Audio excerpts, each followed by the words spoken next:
Welcome to Part 2 of the Patient and Family Advisor Orientation video series, Partnering Across the Organization.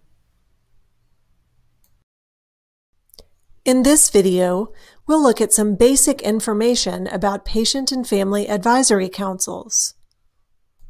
And we'll explore some other ways that your PFAC might partner with the organization. Depending on the direction your hospital takes, you may also be asked to participate in a focus group, internal committee or work group, or to help with some more independent projects.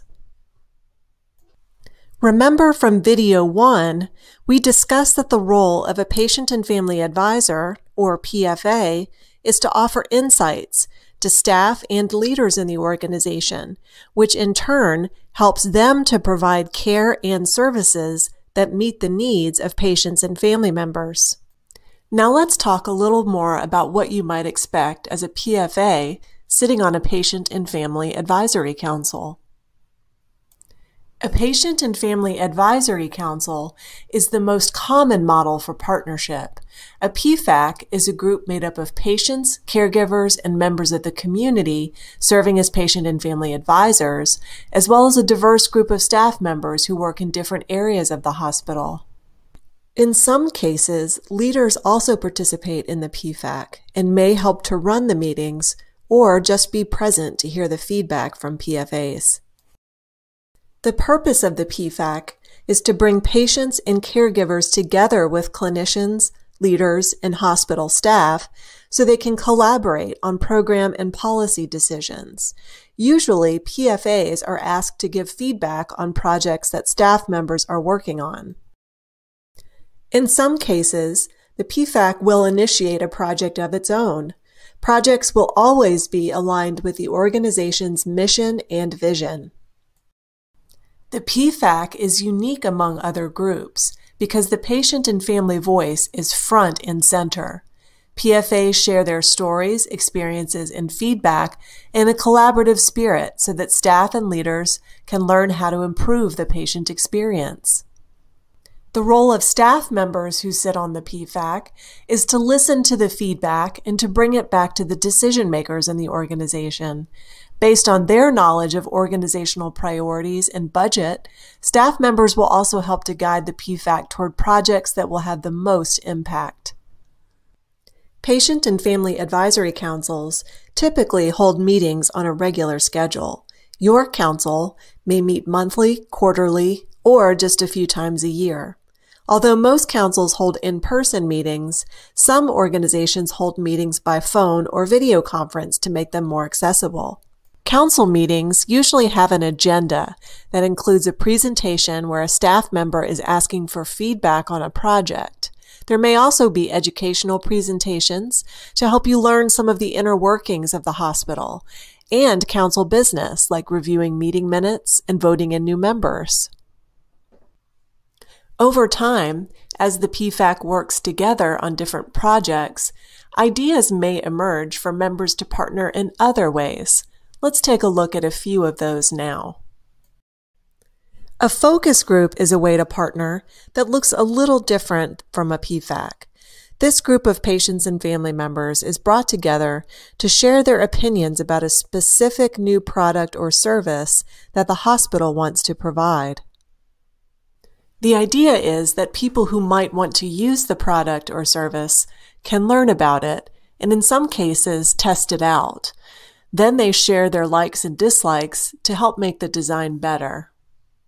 As a PFA, you might be asked to sit on a focus group to test out new technologies, help pick out new furniture for waiting areas, or even review plans for a new hospital wing, just to give a few examples. Another way that PFAs can work together with hospital leaders and staff is by serving on an internal committee or work group. Patient and family advisors bring different perspectives than people who work in the organization. They can help provide input and brainstorm solutions to challenges the committee is working on. Recognizing this value, a staff member who leads the committee may ask a PFA to attend a meeting.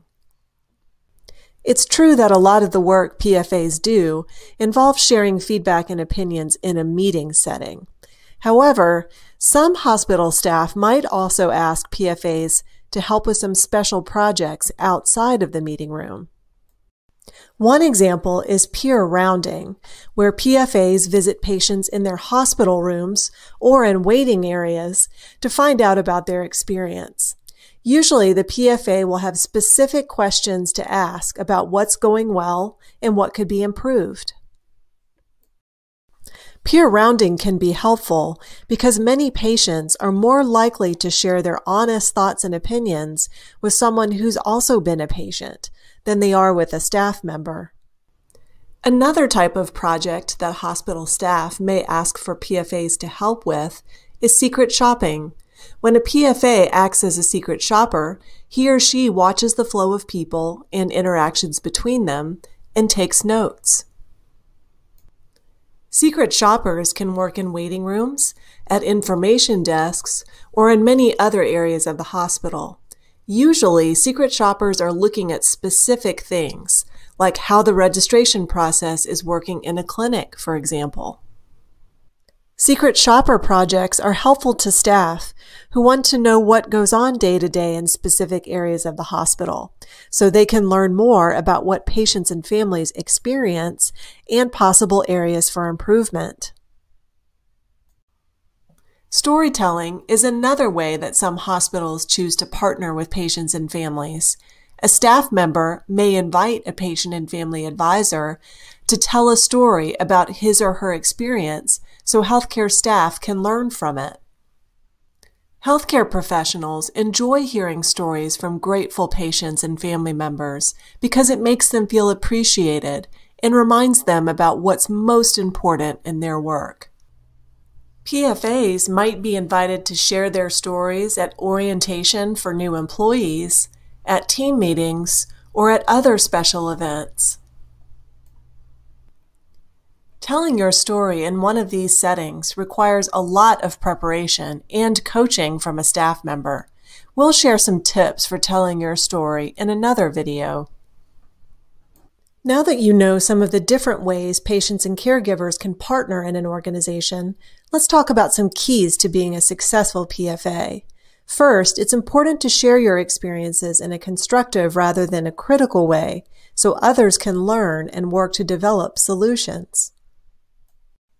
As much as possible, try to think outside of your own experience and consider the perspectives of everyone who might be a patient or visitor at the hospital.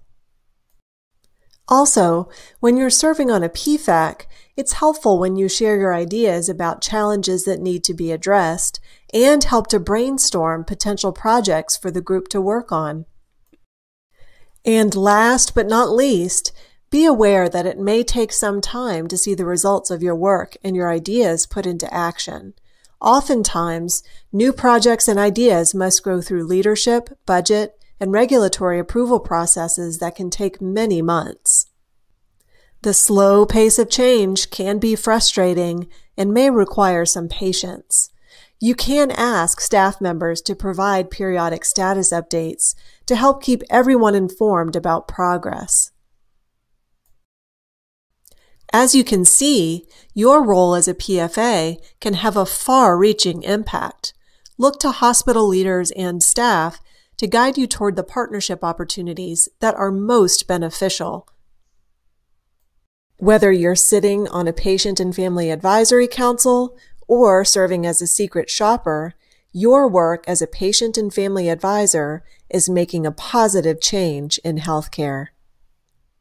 Thank you for everything you do.